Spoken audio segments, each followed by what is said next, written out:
This video is a how-to for creating a Lazy Susan to store and organize screws, nails, nuts, and bolts. This is what my garage looked like before I made the Lazy Susan. I had stuff everywhere in several different parts boxes. Some stuff still in the box that came from the hardware store. It was very difficult to find anything. Projects took a lot longer because I spent so much time trying to find the right stuff. Many times I just went to the hardware store and bought what I needed even though I already had it somewhere. Start with a 6-inch square Lazy Susan turntable. I got mine at Home Depot for about $5.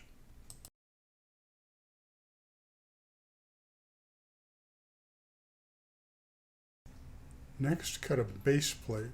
I used a piece of 3/4 inch plywood, about 20 inches by 11 inches. After you have the piece cut, mark an X in the middle. Make 4 marks 3 inches out from the center of the base plate. 1 mark on the top, 1 mark on the bottom, 1 mark on the left side, and 1 mark on the right side. Put the Lazy Susan turntable between the marks. Rotate the top swivel halfway around. Mark the location of the holes in the top swivel piece. These holes will be used to access the screws attaching the top board to the swivel. Drill 1/2-inch holes at the locations just marked.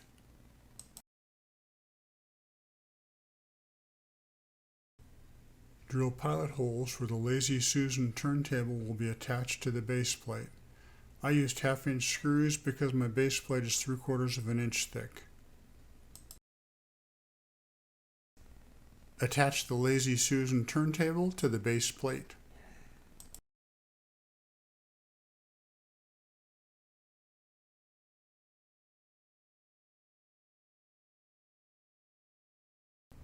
For the base swivel, I used an old 2x10 I had lying around, which is about 11 inches long. Mark the location of the mounting holes and drill some pilot holes. Flip it over, line up the holes, and add screws.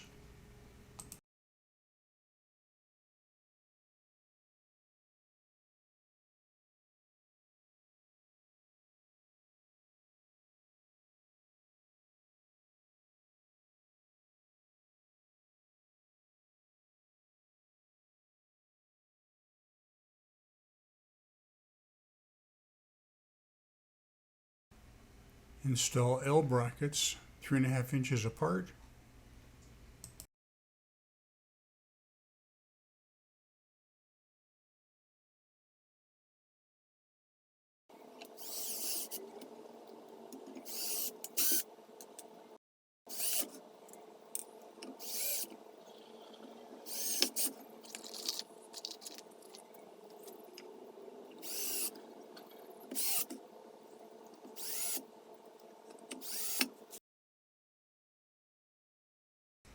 Now our 4x4 post should fit right in between the brackets. Now we want to measure our total ceiling height from the concrete of the garage to the ceiling, to the top. We're at 100 inches.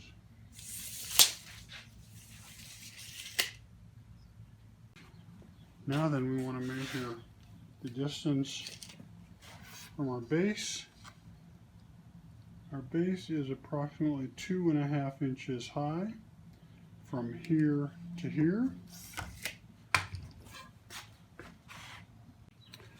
Our repurposed caster, floor caster, that the wheel's been removed from, and our bracket, you put them together like this, like how we're going to have them on the top of the 4x4 post, and you measure them. You get 3.5 inches. So then, one more piece to this, the piece of wood that's going to be on the ceiling, that this piece is going to attach to, like that, is 3/4 inch. So if you take those measurements, you take 100 minus 2.5 minus 3.5 minus 3/4, you get 93 1/4, which is how long we want our 4x4 posts to be for our ceiling. 93 1/4. Post at 93 1/4.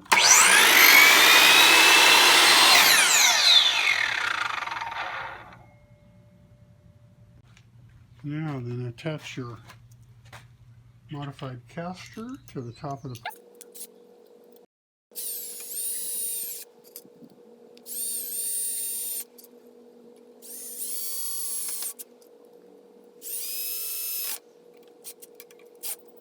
and now you have a nice swivel action that will attach the top of the post to the ceiling in the garage. Should work well. Find and mark your ceiling joists so you know where to put your top support piece.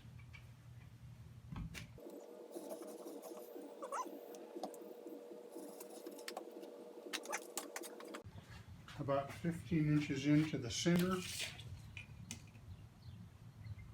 Mark that. That's where this thing is going to go, my bracket. It's going to be attached here, just like that. Drill some holes and screw it in.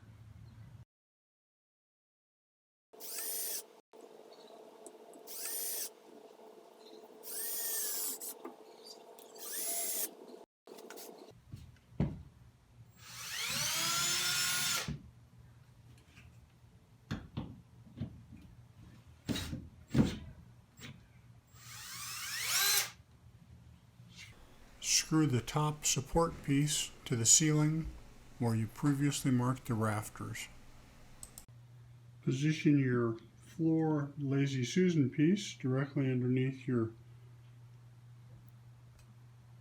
ceiling piece. Position the 4x4 post. Put it in the bottom just loosely to begin with. Prop it up on top your wall and then install the pin.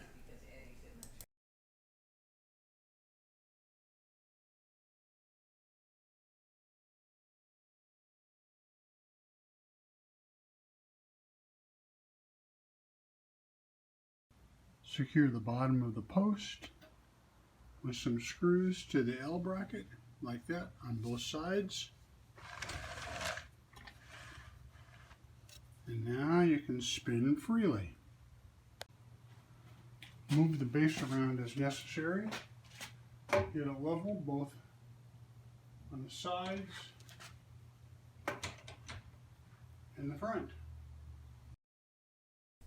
These are the parts cabinets, 3 with small drawers and 3 with large drawers. These 3/4 inch pine boards will be used behind the parts cabinets. My parts boxes are approximately 20 inches by 16 inches. Cut all the backboards to 22 inches long.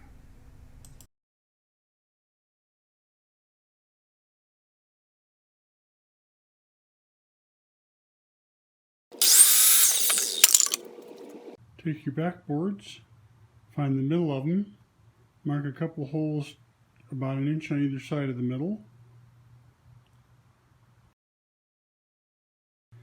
And next, drill some holes in your back pieces where you marked them, and then we'll attach them to the upright.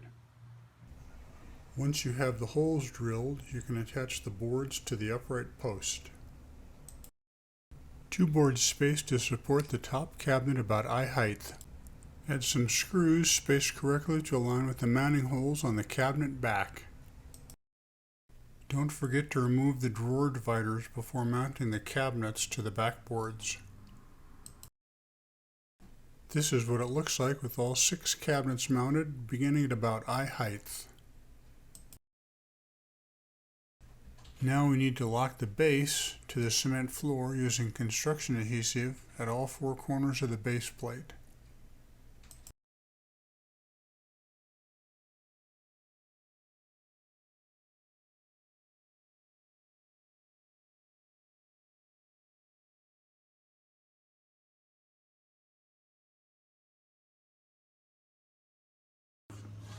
This is actually two pieces here. This piece is separate from this piece. And the front piece was starting to pop off.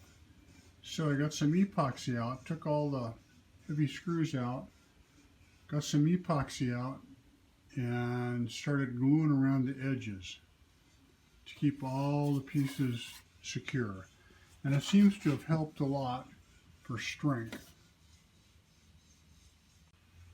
I don't have it fully loaded again yet, but it seems to be much stronger. No more twisting and no more sagging. I had room at the bottom, so I decided to add some cans for overflow screws. I attached the can to the 4x4 post at an angle by using a wedge. You can see what it looks like in profile. Works pretty well. It sticks out nicely so you can see it from the side. You can still see the screws, easily get to them, and it holds a lot. And it's very strong. My wedge is cut about 64 degrees and it's about 7 inches long. From a 2x4, so it's 3.5 inches wide. We'll use a 4-inch screw to attach the top part, a 3-inch screw to attach the bottom part. So just mark those and drill some holes. Rather than have the head stick out like at an angle and cause my tin can to stick out, I'm going to countersink those so the heads go down inside the wood. And I use my trusty countersinking bit. Now they stop lower, which will provide a flat mounting surface for the tin can.